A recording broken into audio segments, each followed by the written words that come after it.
नमस्कार मित्रांनो, मी कोळापे सर यशस्वी अकॅडमी या यूट्यूब चॅनलमध्ये आपल्या सर्वांचं हार्दिक स्वागत करत आहोत. आणि आजचा आपला जो विषय आहे की माझ्या मुलाची किंवा मुलीची किंवा पाल्याची ॲडमिशन कोणत्या शाळेमध्ये करावी. साहजिक गोष्ट आहे, हा जो प्रश्न आहे हा प्रश्न सर्वात मोठा असा प्रश्न आहे. मुलाची ॲडमिशन जर का योग्य शाळेत जर का झाली तर मुलाचं करिअर चांगलं आहे, त्याच्यामध्ये आत्मविश्वाससुद्धा निर्माण राहणार आणि कमीत कमी संपूर्ण आयुष्य त्याचं सहज असं जाणार. मात्र निर्णय जर का हुकला किंवा चुकला तर एवढं खरं आहे की विद्यार्थ्याचा आत्मविश्वास किंवा तुमच्या पाल्याचा आत्मविश्वास हा अजिबात राहणार नाही आणि करिअर सुद्धा चौपटणार. म्हणजे साहजिकच गोष्ट आहे की या सगळ्या गोष्टीची जबाबदारी हे केवळ आणि केवळ तुमच्यावर म्हणजे पालकावरच राहणार. तर मग एवढं मात्र खरं आहे की हा व्हिडिओ पाहिल्यानंतर तुम्हा सगळ्यांना एक प्रकारची दिशा मिळणार या निर्णयासाठी की तुमच्या मुलाची ॲडमिशन कुठे करायची. तर मित्रांनो, तुमच्या आजूबाजूला असणारे जे काही बोर्ड आहे त्यामध्ये सगळ्यात पहिले एस-एस-सी बोर्ड आहे, ते आपलं स्टेट बोर्ड आहे. सगळे पालक लोक त्यासोबत परिचित आहे. मातृभाषेमध्ये ते आपलं शिक्षण असते. दुसरं जर का बोर्ड म्हटलं तर सीबीएसई बोर्ड आहे, हे कॉन्व्हेंटमध्ये असते. सेंट्रल बोर्ड आहे, पूर्ण भारतासाठी एकच सिलेबस असते. अशा प्रकारचं सीबीएसई बोर्ड आहे, इंग्लिशमध्ये आणि हिंदीमध्ये शिक्षण असते. तिसरं बोर्ड जे ICSE हे बोर्ड आहे. तुमच्या माहिती का तर आपल्या मुंबईमध्ये धीरूभाई अंबानी इंटरनॅशनल स्कूल आहे.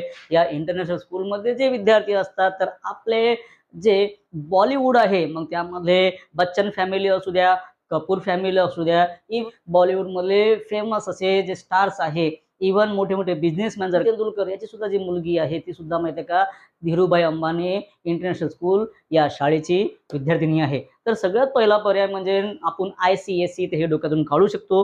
ठीक आहे, ओके. हा तर आपल्या म्हणजे आपल्या सहसा हाताबाहेरचा विषय.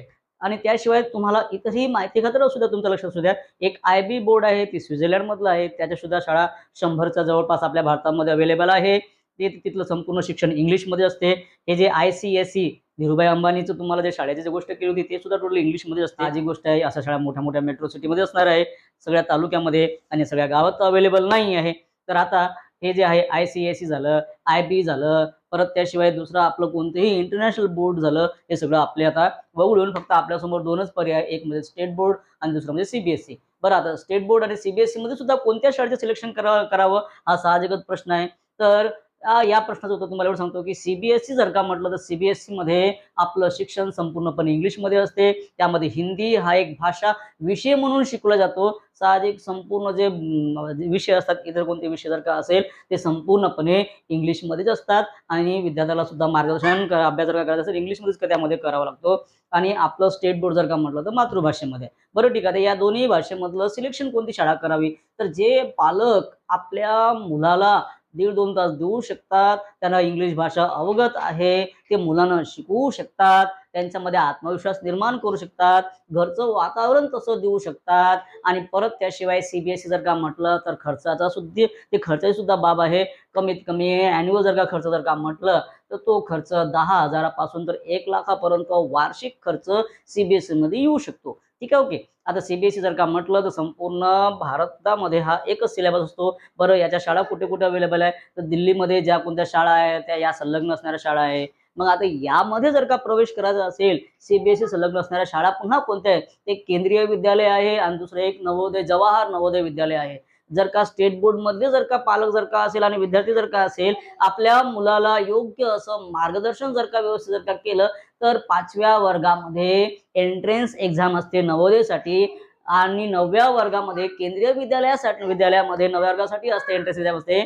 आणि याशिवाय पहिल्या वर्गात केंद्रीय विद्यालयामध्ये प्रवेश घेऊ शकून तुम्हाला यामध्ये फ्री असं CBSEचं शिक्षण, तुम्हाला एकदम चांगल्या क्वालिटीचं वेल क्वालिटीचं तुम्हाला शिक्षण भेटू शकते. बरं, आता स्टेट बोर्डमध्ये काय, तर स्टेट बोर्ड हे उभ्या महाराष्ट्राला अवगत असणारं एक बोर्ड आहे, SSC बोर्ड. या SSC बोर्डनं जिल्हा परिषद शाळेनं आपल्याला UPSC मधले मोठे IAS अधिकारी, IPS अधिकारी, IRS अधिकारी दिलेले आहे.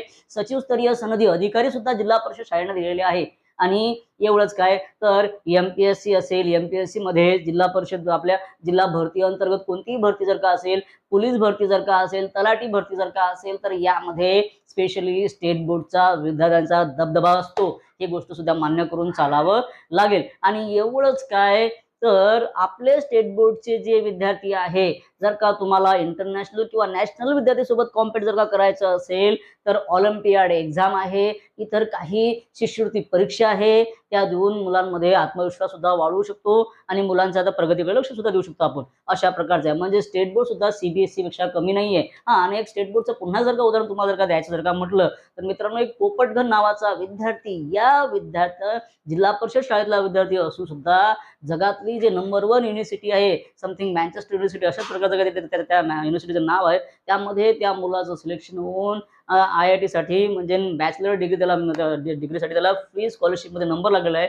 कदाचित त्याचे शिक्षण झाल्यानंतर त्याला वार्षिक 20 करोडपेक्षा जास्त त्याला पॅकेज भेटणार. असं माहिती आहे का? एवढा मोठा इतिहास हा जिल्हा परिषद शाळेचा आहे.